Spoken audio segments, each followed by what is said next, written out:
Hi, welcome to Rock for a Pillow. And my name is Will, and today I'm gonna share my testimony with you. And talking about my testimony, I have a really long testimony.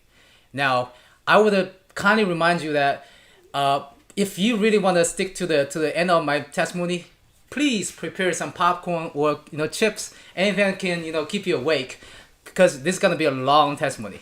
So anyway, so without further ado, I'm gonna get into my testimony.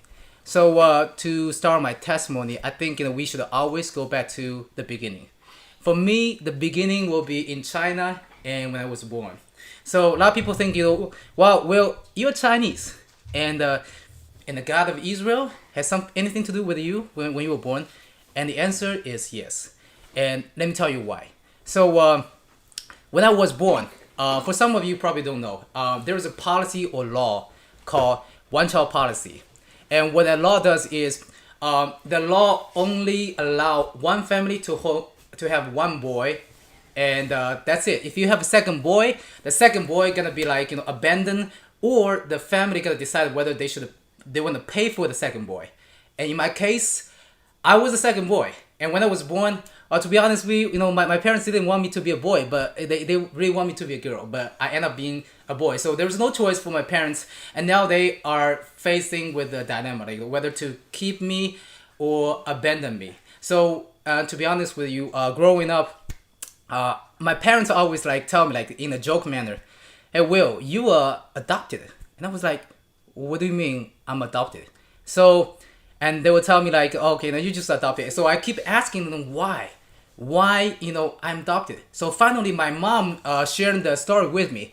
So according to her, what happened was when I was born, I'm the second boy. So the government telling them, okay, you either abandon the boy or you gotta pay for a lot of money. So my parents at the beginning decided to just let me go, because that's a lot of money. That's 1/4 of our family saving. And at that time, my family was not better off, to be honest with you. So it was really a hot cold, hard to decide. But so my parents okay, we're gonna let this boy go.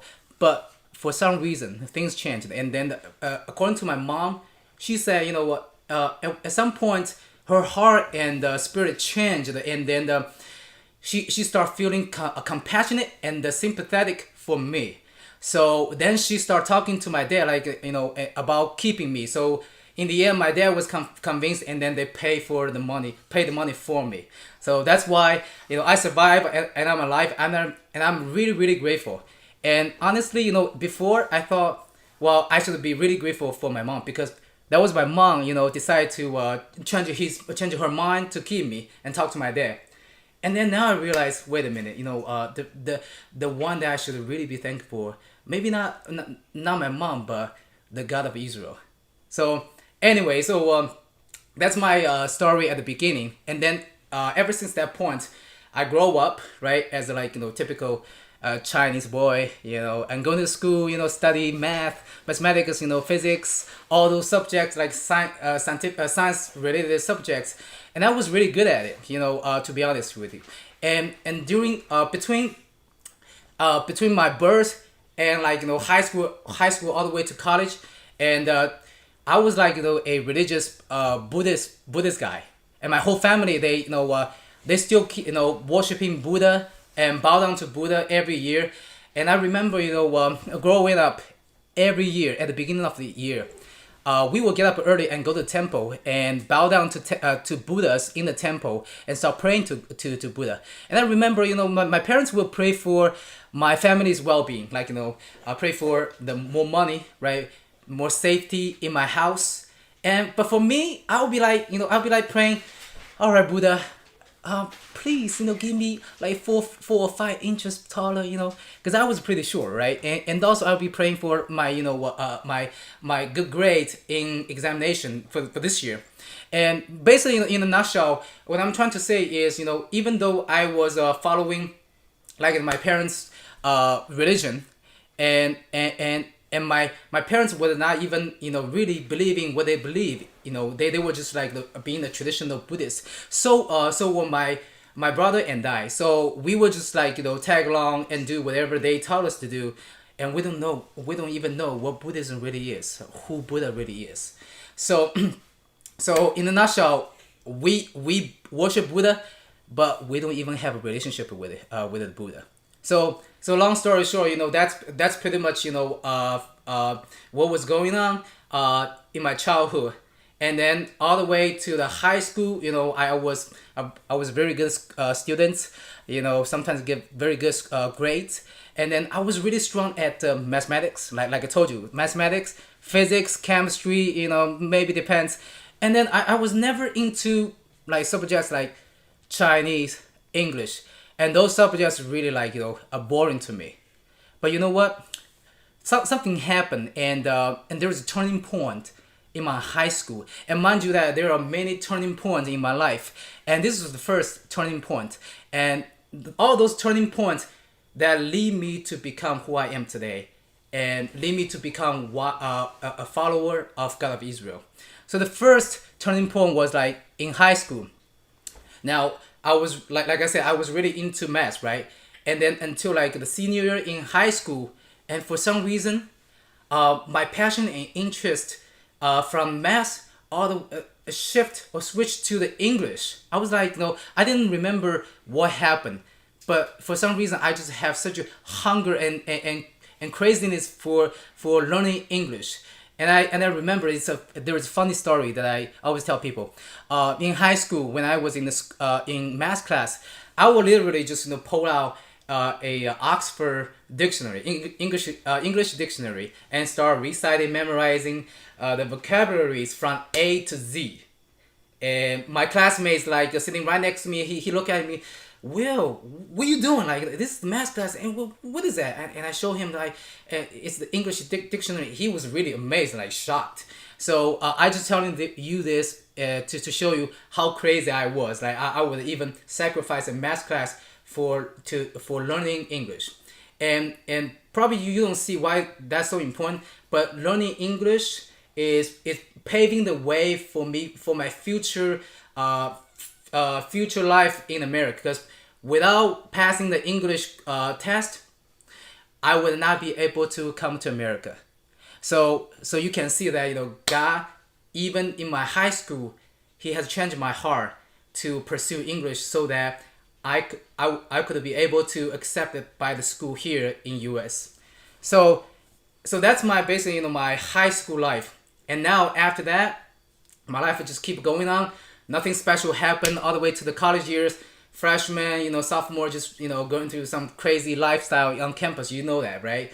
And then until the second turning point, and that took place at my junior year in college, and it was 2008. And what happened was, one day my friends asked me to go swimming.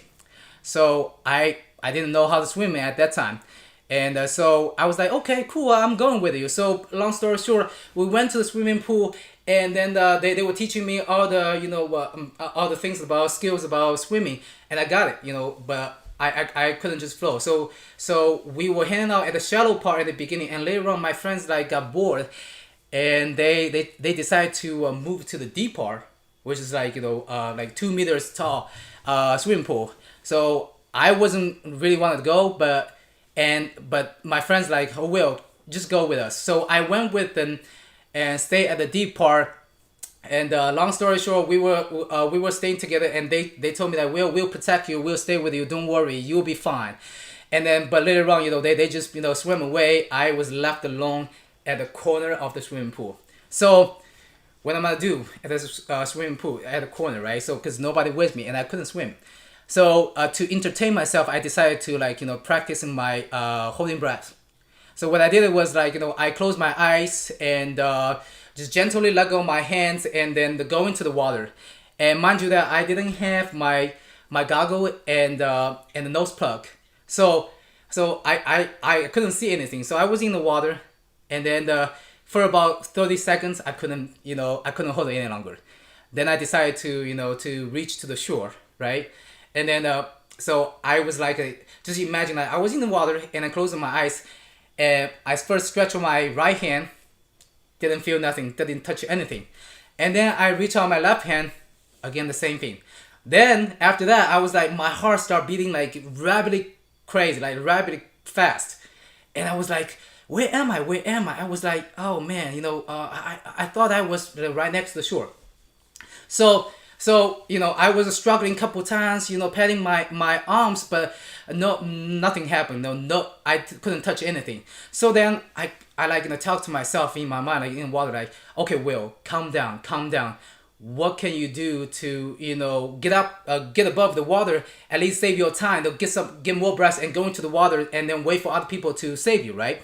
Okay, so that's what I did. I just like first I try like use my hand like propel the water like upwards so that my body can go down according to the physics. I thought I was right, but as I was doing it, and I also stretched my legs, and my legs couldn't touch anything. So and I was trying to reach the bottom and then go up, right? But my feet couldn't touch anything. So I was like, okay, forget about this, and then how about just stay still? So I try stay still, like holding my body like this, and thinking that my body will go down naturally and sink down to the bottom and then step up, right? But that didn't happen either. I was like stuck in the middle. I couldn't go up or down. Then I mean that was like at least 1 minute passed, and I was like really panicking, and it was like so scary at the moment. But and at that moment in the water, there was a lot of things going on in my mind, because I thought myself, okay, I couldn't hold my breath anymore, and my face like swollen like this big, and I couldn't open it because I was afraid, and I didn't want to open my eyes because I was afraid of opening my eyes and the water all coming in, because I didn't know how to swim, right? So I couldn't do either of those things, but all I can do was struggling. So as I was struggling, my breath was become less. I couldn't hold it any longer, and then at that moment, to tell you the truth, have you ever taste the death? Probably most people don't in their lifetime, but I actually have tasted the death at that moment, because it was so close to death, and at that moment, instantly, my mind, there's so many things going on. I instantly think about my parents, and then I think about my parents, and I already pictured in my mind that, okay, my parents in the funeral. That's my funeral, and they were crying, and my brother was also there, and they were crying over my death, and my whole family was falling apart.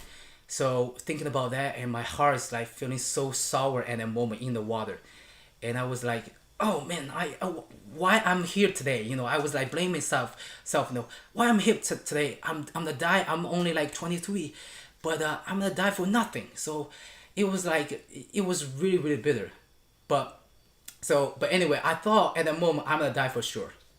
And guess what happened next? So right before I passed my breath, but I was still struggling in the water, right? And then right before that, my left hand landed on something, felt like someone's thigh. And then because of the momentum, I just grabbed the thigh, boom, pull myself up and reach the shore. And it was like, and instantly I just wipe away the water from my eyes, and then start open my eyes and see who is that guy that saved me. Because like I was really really thankful, because I can breathe, I can feel the air. So I was like, who is that guy that saved me, right? And guess what happened? To surprise you, and shock me at that moment, I didn't see anybody. And I was like, so I was at the shore, and I was like, nobody. Okay, so whose time was it? So, and then to tell you the truth, mind you that I'm a very logical person, because I'm an engineer. So instantly at the moment, I try to reason like what happened. So I look at the shore, see if there was anybody walk up on the shore, because I thought that person was too fast and climb up the stairs and already on the shore. But within 2 meters, I didn't see anybody. Then I thought, okay, maybe I pulled too hard, and that guy just dragging into the water by myself, and then he's in the water. So I look into the water, and nobody. So then I get really puzzled, and but anyways, I couldn't figure out what happened.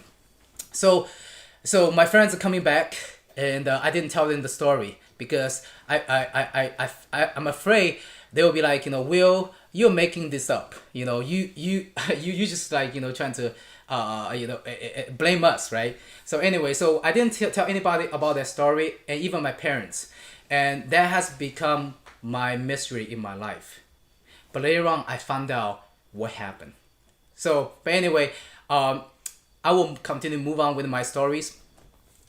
So after 2008, that event, mystical event in the swimming pool, then another turning point happened in 2009. That's next year. So in 2009, I met American friend whose name is Nick, and he's from Ohio, United States. And then he's the martial artist in jiu-jitsu, Brazilian jiu-jitsu, and I'm really into martial arts. So martial arts. So I start practicing martial arts with him for about like 4 months, right? So and during that 4 months we developed very close relationship, and then get to know each other very well. So and to be honest with you, I really respect Nick as a person because he's very responsible and very disciplined person and a man with principle. So and one day when we are training, and then he took off his shirt, and then I saw on his back there was like a tattoo on his back, and when I look at it, like there's two figures like fighting against each other. So I asked it like, Nick, so what is the tattoo you have on the back? And he told me like, well, yeah, this is two angels like fighting against each other. Okay, I was like, so what they doing? They saying, okay, there's a good angel fighting against the evil angel. So I didn't really know what he was talking about, but I thought that's intriguing and pretty curious. But anyway, long story short, after 4 months, unfortunately, Nick he decided to return to U.S. And then before his return to U.S., he called me up like, Will, let's get together and hang out at the club that I work at. Though he was a security guard at the club. So he called me up and we hang out at his club. And he told me that, oh, Will, I'm leaving back to U.S. So I was like, Will, Nick, why you going back? Shanghai is such a good city, right? Because okay, I grew up in a city called Shanghai. So Nick was in Shanghai, and then that's why I asked that question. And then I didn't understand why Nick want to come back to U.S. So and Nick, the response Nick gave me was like, well, I don't know. I miss my home. I miss American life, and I think Shanghai is a sinful city. So when I heard the word sinful, right, and I couldn't understand, but I pretend like I know it. Like okay, I said okay, Nick, I get it, but I don't really get it. So, but anyway, so next day we hang out all night long, and next day, Nick took me to a Starbucks nearby. And then we sit down and have a conversation, and then he starts sharing his life with me. And so I say, you know what, Nick, I really respect you. You are a man of character. You are very disciplined. I think your past life is also very very good, right? That's become who you are, right? And Nick responds, Will, you know what? I was not like who I am today, and I was really a bad dude on the street. And I was like, are you kidding me, Nick? You're such a responsible person and man of principle. So what happened? What happened? What happened that make you become who you are today? And Nick said, well, it is God. And I was like, okay, Nick. So God, which God you talking about? And Nick respond, he said, Will, probably you won't understand, but the God that I believe is, the God of Bible. And I was like, okay, Bible. And he asked me, have you ever heard about Bible? I was like, yeah, I heard about Bible, but I never read it, right? I don't understand what the Bible is talking about. So, so basically, Nick was telling me, yeah, it is the God of Bible that has changed his life around to transform him from a gangster to a person who he is today. So, you know, after he departed back to US, that stuck with me. I was like, because my respect, out of my respect for him, I was curious about the God he believed in. So I start like searching now for what Bible is, and guess what? Probably maybe you will laugh at me, like, when you're trying to learn something, right? You wouldn't like read something. You probably was seeking for some audio or MP3 stuff to listen to. So that's how I learned everything. So as I was searching for the information about Bible, I was searching for what kids would pick up from any book, and that is through listening to a story. So I found the audio book online, which is MP3, and listened to the Bible story.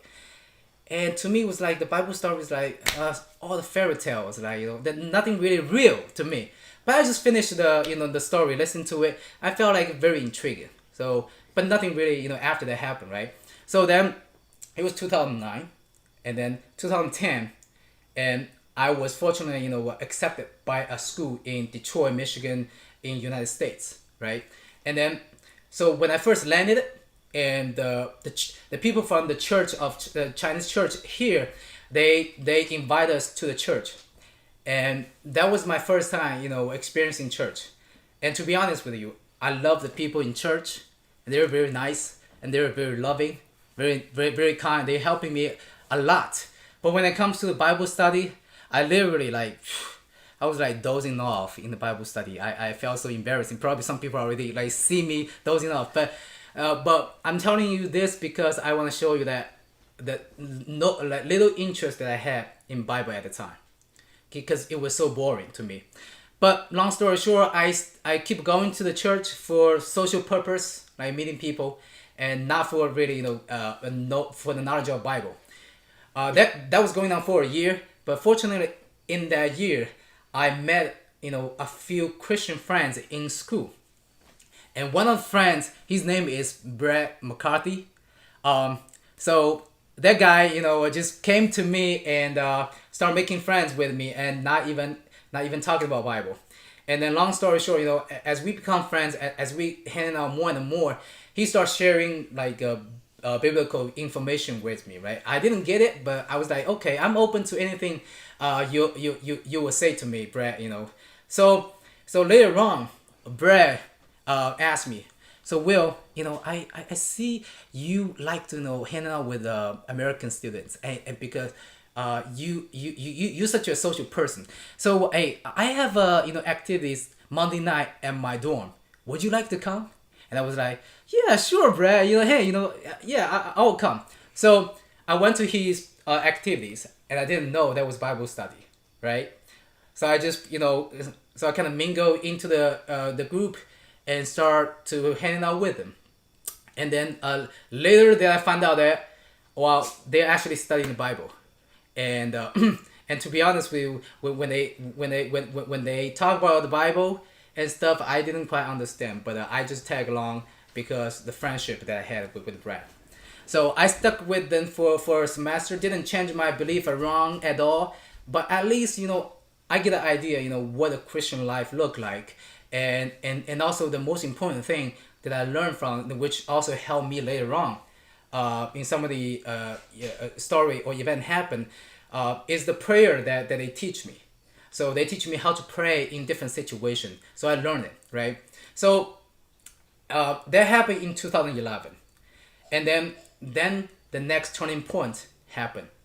So mind you that before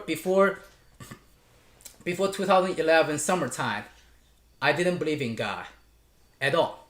Even though I'm going to church and going to the Bible study, but I don't believe God, period. But then one event happened, changed my belief around. So what happened was in summertime 2011, one day, I don't know, I don't remember which day, but I remember that day, for some reason I was very anxious, and I was like, I was trying to go to school, but my car was running out of gas. So I stopped by a gas station near my home, and then just like get out the door, like open the door, boom, get out, and pull my credit card, swipe it, and pump in my car up right? Once the pumping is finished, I just close the door, boom, drive. And but before then, I forgot to I put my wallet on the trunk, of my car. So, and as you can imagine, I was so hurry and I forgot to pick up my wallet from the trunk, and I just drove away.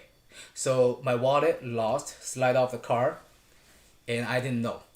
And then until I get to the school about 5 minutes away from the gas station, and I start searching for my wallet, and I couldn't find my wallet, and I was like really really really upset. So, and I started like thinking, okay, where have I been before the school? So, and that's a gas station. So when I went back to the gas station, and then asked the 7-Eleven guy, and he said nobody returned any wallet. And actually, though, there's something very important I need to remind you is, in the wallet there were 900 $900 cash in the wallet, and the wallet itself is also like pretty expensive, and with all the credit cards and everything, it's very valuable to me. And also those money is all coming from China, and it's all coming from my parents, because I didn't have a job at all. So that's very very important to me. So, and then so I lost the wallet, right? And I was really really low at that point, but I still need to go on the day. So as I was driving back to school, and I just like driving, but as I was driving, I just look at the sky, like, and I was start thinking about God, and I was questioning God, and I was blaming God while I was driving. I was like, God, why would you make that happen? Why would you make my wallet lost today? That's a lot of money. That's a lot of important stuff in it. Why would you allow that happen? And I was blaming first, and then shortly after, my mindset changed, and I was thinking, okay, maybe this event happened so that I can avoid the bigger disaster gonna happen down the road, right? So with that in mind, I kind of felt like, okay, God maybe is trying to protect me, right? So and I felt so much better after that. And I just go about the day, doing my thing, cancel all the credit cards, from the bank. And then but I never expect that my wallet will ever, I will never ever get a wallet back. Never. But guess what? The second day, something happened. My friend, whose name is Jason, he called me up, and he said, Will, where are you? I said, okay, what's going on, Jason? And he said, okay, someone's looking for you in my dorm today, and he's mentioning something about the wallet. And I was like, wallet? Okay, so who is that guy? Is he still there? He said, no, he's gone, but he left his contact information. Okay, so I got contact information, the phone number from Jason, and I called that guy, and I calling him. That guy's like pick up the phone, and I telling me that, okay, you are the guy that dropped the wallet that day. I was right behind you. I was like screaming at you, but you were driving too fast. You didn't pay attention, right? But I have your wallet. So when can I give it to you? And I said, oh yeah, thank you so much, sir. How about tomorrow? And then he said, yeah, we can meet tomorrow. And then the next day, we are appointed to meet at the outside of the campus dormitory. So as I was waiting there, because I was there before him, he got there. As I was waiting, now, at that point, right? To be honest with you, I have some biased, kind of opinion, like over, the societal kind of standard. Anyway, as I was waiting for like someone dressed up, someone like a white collar, right? Someone dressed up like don't have any issue with money, because I figure, who would give $900 cash back to someone, if they need money, right? So, so I was waiting for that person, but that kind of person never show up. And then later on, there was a guy coming this way, approaching me, and there was a black person. And again, based on what I was taught in China, I have kind of like, biased, attitude or opinion towards black people. But now I look back, I was completely wrong. So, but at that time I was totally biased, you know, and and that person just come over and and he keep approaching me, and he look like he just keep looking at me, and I was like, why are you looking at me like that, right? I don't know you. So, and then but he's just like walking closer and closer and start pointing at me. I was like, no way, are you that person? So I start walking towards him, and as I walking towards him, I was like, okay, and then he said, how you doing, brother? And shake my hands, and then and I asked, okay, are you that guy? He said, yes, I'm that guy with the wallet. So and then I start hugging him, Anyway, so then we start talking about the wallet, and he gave me the wallet, and he asked me, okay, so just check if there was anything missing in your wallet, and I checked everything. $900, it's there. All the credit cards, all the driver license, is there, and I felt so touched, like. But I have a question. I always have a question about it. Why would you return the wallet back to me? So later on, as I walk him out, and I ask him, sir, I just curious, why would you return my wallet back to me? And there was a lot of money in it.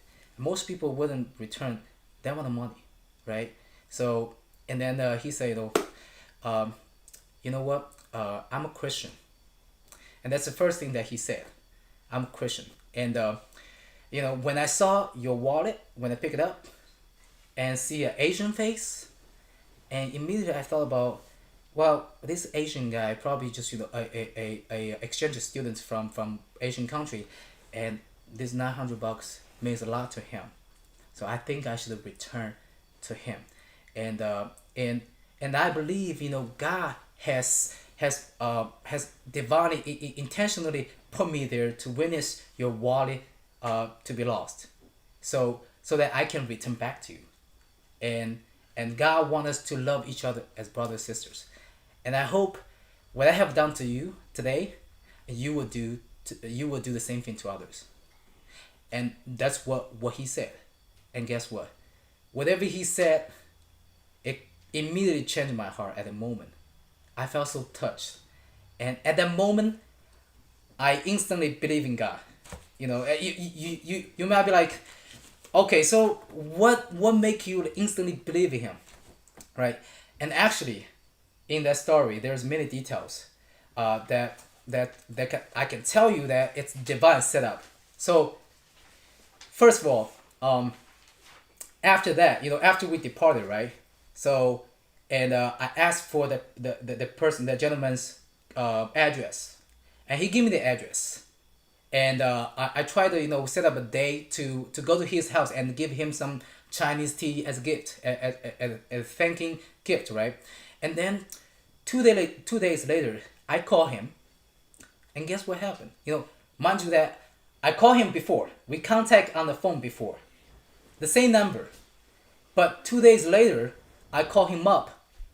And it's like on the other side, I heard like dee dee dee dee dee dee from the phone. That tells me the phone is no longer in service. And I was really puzzled, like only 2 days. Why, okay, could that be that the person has changed his phone number? That could be possible, right? But I don't believe that. And also in that story, now I have to like rewind to share the detail with you. So the reason why I believe that's a divine setup is that now during the summertime, I already move out of the campus and live off campus in an apartment, right? And my friend Jason, who is supposed to live with me in the apartment. Okay, now you'll be like, okay, if you remember that Jason was in the dorm, because that's where that guy went to my dorm, the school dorm, to meet Jason and give his phone number to Jason, right? And now how will Jason end up in that room? What happened was in the summertime, the apartment I lived in had a bug treatment, so it was really bad. And Jason's parents don't want Jason to live in the apartment. So before he's coming back to school for the fall semester, and his parents telling Jason to apply for a dormitory room in school, and it was already too late. It's very late. If you know it, it's very hard to apply for a room, before the school started, the new semester started, right? So he applied it, and guess what? Which room he applied it? He applied for the same room that I used to live in before I moving out of campus, and the number was a room 408. I still remember. And and the thing is, that's one connection right there. And the other thing is, on my driver license, when the gentleman picked up my wallet and he looked at it, I didn't update the address on my driver license, right? So the address on my driver license is still my dorm address. And then so that's why the gentleman could go to the dorm and find out where I used to live in that room. And it just so happened Jason was in that room. Now if you think about it, if Jason just didn't move back to school in the summertime and end up living with me, now who gonna living in that 408 room? Probably someone else. So the gentleman will never reach me. Thus, I would never get my wallet back, and thus I would never, probably I wouldn't say never, but I would not believe in God. So if you think about it, and also like for the fact that he disappeared on the phone, to me it's like, okay, if it's not God, I don't know, who else can be. The chance for that happen is very, very, very slim. Now anyway, so that's when I believe in God, and actually when we departed that day, I immediately go back to my home on that night and post it on the Facebook saying thank God, the capital letters. So now, okay, so this is the first event that turned my belief from not believing God to believing God. Okay, now the next event also happened in the summertime, 2011, and that event turned me from not believing in Jesus Christ to Jesus Christ. So what happened in that event is, so the summertime, August, I went back to China, and then for a month. So I already booked my round trip. The flight has been booked, right? And I was supposed to come back to United States August 25th. Then I didn't know after I went back to China, I didn't know that I need to go through the visa interview, like renew my visa. So as I was going through the visa interview, I end up being checked by American government. So probably you guys will be like, okay, so what's a big deal? You got checked, right? But it's a serious thing, because when you get checked, you don't know when you will get your visa approved. It could be next day, it could be a month, it could be 3 months, or it could be half a year or even a year, and you don't know until the visa will be approved by American government.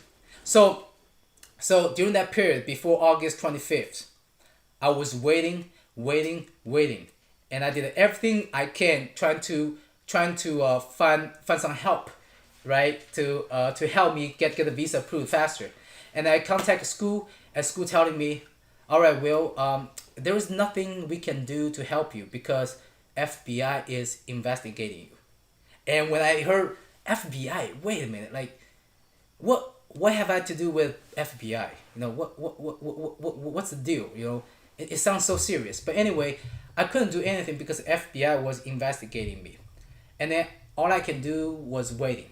Now, so I was waiting, and then on August 23rd, if you mark the day, August 25th is the day I was supposed to departure, taking the flight back to U.S. And because I don't have visa, I could not go. On August 23rd at nighttime, I still don't have the visa. Then 11 p.m. on that day, August 23rd, for some reason, I was like, I thinking about God and thinking about praying to God, because at that moment, I know I was helpless and hopeless because nobody can help me. And I thought, as a last, resort, maybe I can turn to the God of Israel so that he can help me with it. So I start praying at my bed, and as I was praying to get up to God, and the first thing I said is, God, I know I'm a sinner, and I've done so many things wrong in the past. I hope you will forgive me. And the reason why I pray that is because remember the Bible study that I went through, there are other people that teach me how to pray, and whenever you trying to confess to God, and that's exactly how I pray. And then the prayer at that night was very long, but I don't know all the details, but what I remember is it was my very first time I initiated prayer out of my genuine heart, because before then I was always follow other people like in the Bible study or church setting when everybody praying I pray with them, but I never initiate my own prayer to God. So and then so I pray long time, and then I end up with in the name of Jesus Christ, Amen, right? And I just went to sleep, and tell you the truth, after the prayer, for some reason I felt so peaceful and comfort. I felt like okay, I did my best. So but anyway, I didn't expect anything will happen with my visa. Now next day, August 24th, visa didn't come, right? And then but on August 25th, early in the morning, 9:30 o'clock, my visa came. And I was very, very happy, but at the same time I was like, come on God, why would you give me the visa like right at this time, and my flight is 10 o'clock in the morning, and if you can give me the visa way ahead of the time, like the 23rd, August 23rd, I don't need to change my flight. So but anyway, I had my visa, I was very happy. I didn't really look into the visa, but the next day I just opened up my visa, and when I look at my visa I noticed something significant. So on my visa there is a date of issue, and that's when the visa is issued, right? And I see the date is August 24th. Now you don't catch the importance here. I have to tell you two other times that I had my visa check, because I went back to China 4 times, but I had 3 times getting checked by American government, and the other 2 times the visa, between the approval of the visa and the day I received the visa is at least 2 days, sometimes 3 days. And but the first time when I get it, I see the date of issue on the visa indicate that's August 24th. And if you know what I was talking about, I was praying to God August 23rd. Now the next day, it was approved. And then the third day, I get my visa back. So it takes only 1 day for the visa to be shipped to China, and I get it. How could it possibly happen? It takes a long time for the visa to be shipped, right? But anyway, so to me, it's basically the God's answering to my prayer, and the fact that I at that moment submit to Him and turn to Him for help, because I don't have any other people or God can help me. So I turn to Him and completely submit to Him, and He sees it and He answers my prayer. And after that event, I start believing in Jesus Christ, right? Then after that, I come back to U.S. continue my school, right? As I'm continuing school, everything seems to pretty good at the beginning, but something dramatic happened. So in the later part of that year, for some reason, at the beginning, when I was in school, honestly, I was pretty popular guy, and a lot of American, like they know me. One time I have a American friend. He told me that, Will, everyone knows you in school, and anyway, so, but at that time I also have a lot of Chinese friends, right? But for some reason, and because I hang out with a lot of American friends, and my Chinese friends, they start feeling like, oh, will like, to hang out with American students more than us. So and also, in addition, there's many other misunderstanding. I'm not gonna go into those misunderstanding, all those misunderstanding, misconception that cause that the my Chinese friends or Chinese peer in the school, they have the idea that, okay, Will like to hang out with American, and he's American guy. He doesn't like to hang out with the Chinese.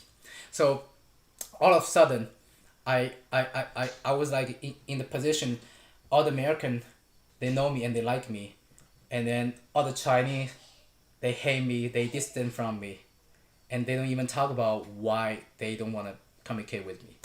And to be honest with you, I didn't get it. I didn't get it. So because all this happened, it changed my spirituality, because I felt so low, and that was the lowest point of my life. And I remember, during those time, all the way to the beginning of 2012, and I was living in that condition, living in that mall where I have to deal with different groups, and then sometimes when I come back to the dorm, come back to my apartment, and at nighttime I was just like looking at the ceiling while sleeping, and I just like question God, why this is all happening? Why all my people, they don't like me, but those who are not my people, they like me. I don't get it. So many nights, during those times, I felt so lonely, and I tried to seek help, but no, because my parents wouldn't get it, and I didn't tell my parents, and there's no friends understand me. I try to communicate with them, trying to reason with them, but just for some reason, like there is always misunderstanding there. So the only one I can seek help from is the God. So that's why many nights I just like pray to God, open my eyes, look at the ceiling of my room, and then just like, God, why? Tell me, help me figure this out. Why this all happening? But even though that didn't solve the problem, but at least during that period, my relationship with God is getting closer, and I believe God used that whatever happened at the time to discipline me and to draw me closer to Him. Now, and mind you that that was the first time that I experienced that my people reject me. Okay, and then later on, moving towards 2012, and as I start kind of getting into Bible, and one day I get onto YouTube, and just randomly I didn't specifically for looking for some information, but I just come across a video about the Noah's Ark has been found. There was a document, so I watch it, and then I just I saw the video, and I see all the evidence and indicating that's all true, and I was like, okay, so the Noah's Ark or the great flood in the Bible story was true. And I was like, okay, so I thought to myself, if that's true, how about the other stories, like the Sodom and Gomorrah, right? Or the Red Sea crossing. How about those events or many other events? So because out of that, curiosity, I start searching more information, and I later found out, way all those events happened before, and there is all the evidence can prove.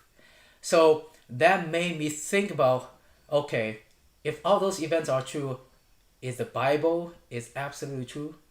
And the thing is, even though I believe in God at the time, but I didn't really believe, Bible, everything in Bible was true. I thought most of the events in the Bible was like fairy tale, right?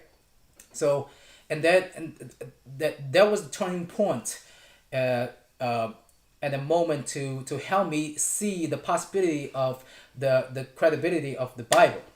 So then I started the journey of studying the scriptures, studying the Bible at that point. Now, as I was continuing studying, listening to different pastor teaching, and 2012, April 1st, my my deacon asked me, hey, Will, so I see you you want to dedicate your life to the Lord, would you consider getting baptized?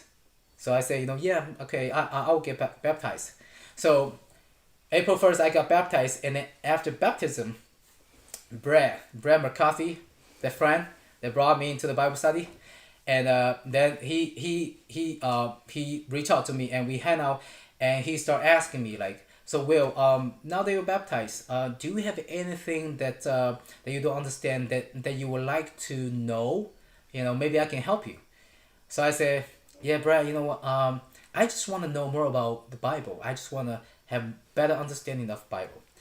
Then Brad said, you know, well, maybe you should try, pray to God with this sentence. So he suggests me to add one sentence in my prayer. He said, just try, adding this sentence in your prayer every time you pray. That, hey Father, would you teach me your word through your Holy Spirit? So, at that time, I didn't really believe what that would do to me, but I just followed the advice, who is a senior to me. So I just, okay, I will do it. And I just follow the advice and start praying every time, adding that sentence. And little did I know that the impact that the prayer does for the rest of my life. So ever since I start praying like that, God just made my heart so peaceful in every situation, and then He just made me more and more hungry as I'm studying the scripture.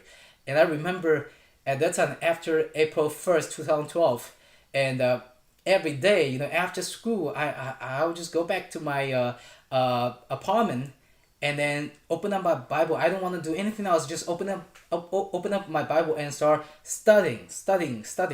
And I remember my roommates, they would come back like, Will, are you not tired of reading the Bible?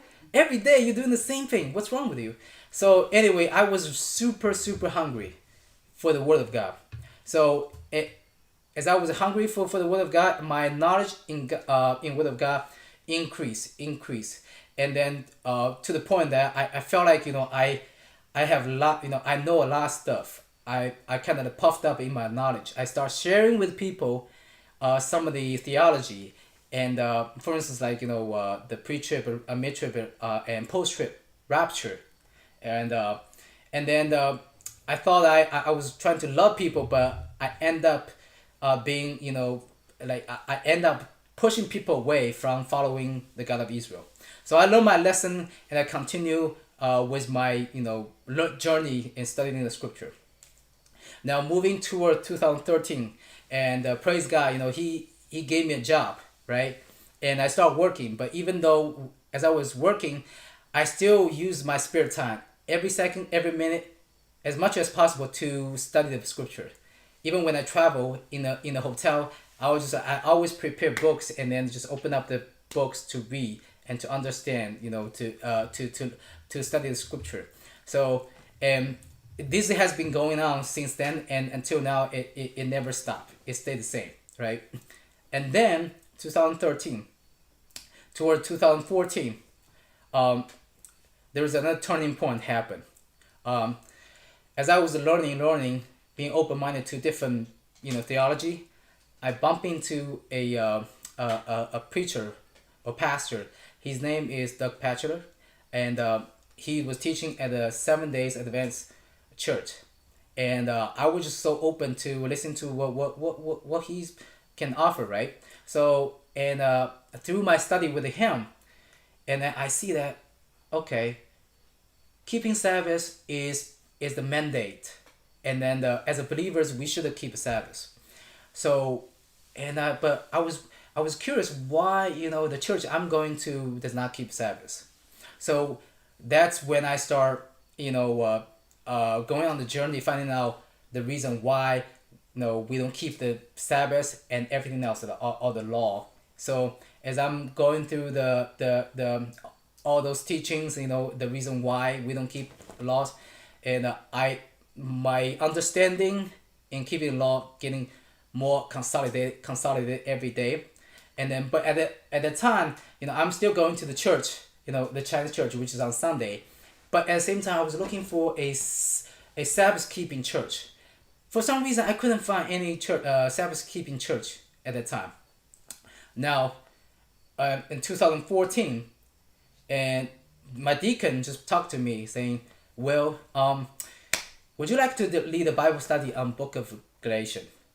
And I was like, "Yeah, sure. I would like to do that, right?"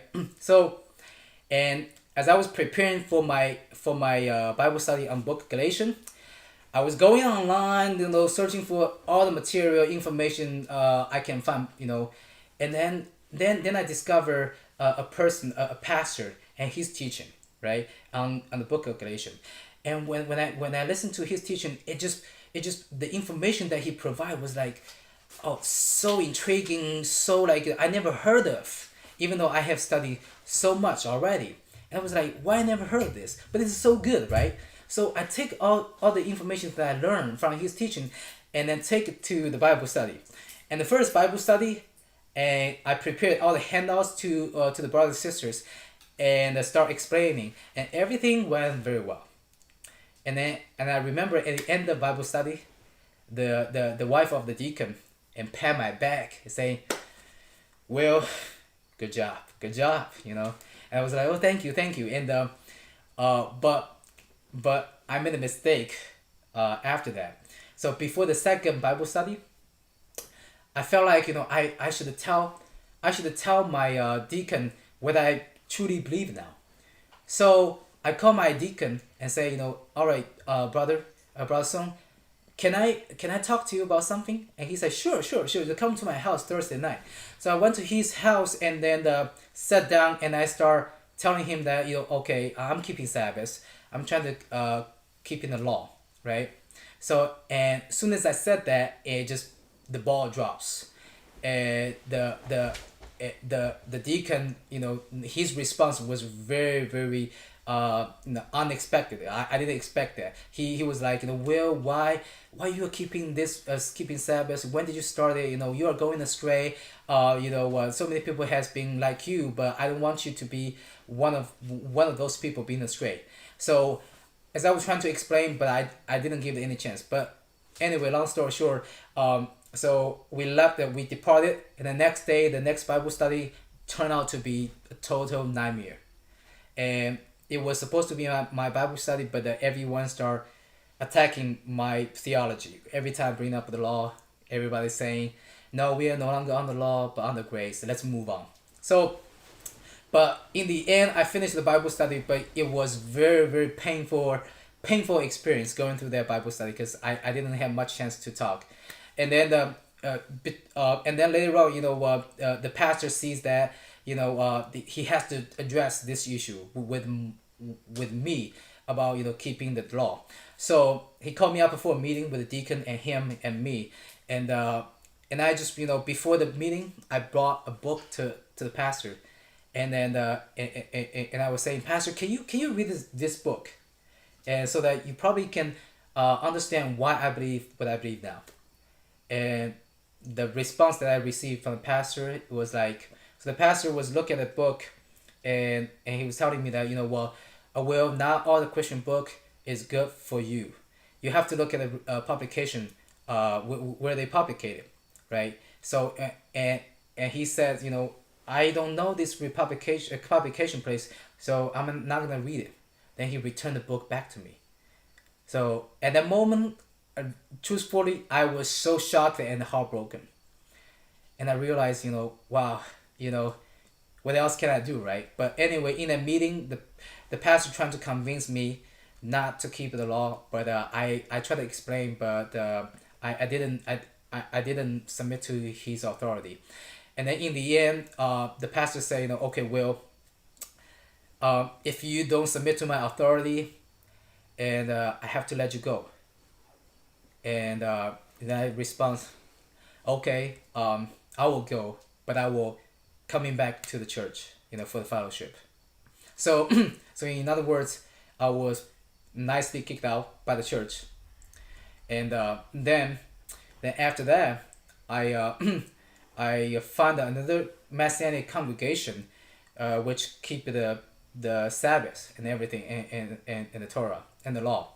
and I start attending that for 2 years, and I like everything that they have, and I thought I'll be in a church for a long time, right? Maybe for the rest of my life, but who knows? At the probably at the end of the 2 years, something happened. So one day I had I hang out with a brother from the church, from the congregation, and then he we went out to a restaurant, and then he ordered a pork meal, and I was like, okay, brother, why you order pork dish?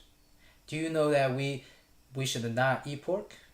And he told me that, well, we're no longer under law, but we under grace, and in the New Testament that we don't need to eat kosher or clean animals. So and I was trying to explain to him, that that's not right. But anyway, long story short, we get into some arguments, and then later on, he talked to the rabbis in the congregation, and the rabbi called me up for meetings. So after 3 meetings, and then the rabbi couldn't convince me, and he just asked me like, Will, I have to let you go. So he nicely walked me out of the congregation again. So that's my second time. And I want you to see that what God has prepared me for all those two rejection already before, even in the school. If you remember, the all my Chinese friends, they reject me, and the lowest point that I went through, they helped me to deal with those two rejection from the church I was going to, and I see that as like cycle that God trying to want me to see that. That's how He disciplined me and trained me. But anyway, so after that, after I left that congregation, and I didn't have any congregation to go to, right? Then a beloved, a kind brother, whose name is Bremen, and he just so happened to be a part of our podcast, and he contacted me, and then saying, okay, brother Will, what's going on with you, right? I say, I was expelled by congregation, and I have no congregation to go to. And he said, all right, why don't you come visit my congregation?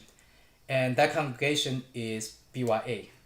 And ever since then, I started attending BYA, and because of that, I have found so many like-minded young folks like me, right? And who are among us in the podcast, and we start working together. We there are some difference in our belief. Not everything that we believe is the same, but to me, what's more important is the unity in Messiah. So we work together. We just wanted to bring honor and glory to the name of to God's name. So so basically that's my testimony. I hope it's not too long, but before I end my testimony, I wanted to bring up what Nick said years ago in China before I came to United States. I still remember at that time Nick said, Will, well, I can't believe you're going to Detroit, but be prepared, and you probably will facing a lot of difficulties. And then now, guess what? I'm here in Detroit, and then serving God, and the lifestyle that I'm in now, and I could never imagine 10 years ago when I'm in China. I would never imagine 10 years later I'll be who I am today. I was a man who pursuing money, fame, and maybe something I don't even know, like all those secular things. But guess what? God has changed me. God has changed my worldview. God has changed my my attitude, and then he has completely changed me to someone that He want me to be, not someone I wanted to be. And I just want to encourage you, and hopefully my testimony can be a blessing to you. And so I think that's my testimony. And if you have any more question, and feel free to email us. I would love to respond, with your question or whatever. But until then, stay prayed up. Thank you guys. I'll see you next time.